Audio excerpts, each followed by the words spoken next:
mainstream, hein. En tant que neutre et apolitique, je me bats pour un meilleur système économique que celui qu'on a aujourd'hui. Il faut qu'on passe au socialisme, il faut qu'on sorte du capitalisme pour passer au socialisme. Techniquement, je ne me bats pas contre des individus. C'est-à-dire que, en vrai, les individus milliardaires puissants dans le capitalisme actuel, c'est pas eux vraiment le problème, c'est pas eux la cible. Même si on se débarrassait de tous les milliardaires sur la planète, par exemple, les problèmes qui découlent du capitalisme perdureraient. Donc, parfois, je sais qu'il y a des militants de gauche ou des personnes de gauche qui ont une rhétorique un peu trop centrée sur les individus et qui vont un peu se limiter à une haine des individus les plus riches ou les plus puissants du monde. Bon, après, ça peut être justifié de détester ces gens, il y a quand même beaucoup de raisons de les détester.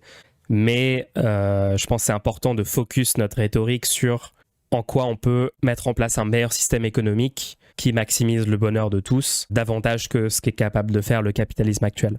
Moi, je préfère focuser sur les systèmes plutôt que sur les individus. C'est pour ça qu'en fait, on s'en fout un peu de Musk. C'est pas vraiment Musk le problème, même si, bon, vu qu'il occupe beaucoup de place dans les discours actuels, c'est pas non plus inutile totalement de parler d'Elon Musk. Les individus sont interchangeables, Musk va crever, d'autres milliardaires vont le remplacer. Ouais, exactement, ouais. Les individus, OSEF, quoi. Les individus, ils sont juste le produit de leur environnement, donc si c'était pas Musk, il y aurait quelqu'un d'autre à sa place qui aurait pris le rôle d'actionnaire majoritaire des entreprises qu'ils possèdent et ils auraient été dans la même position. Enfin bon, bref.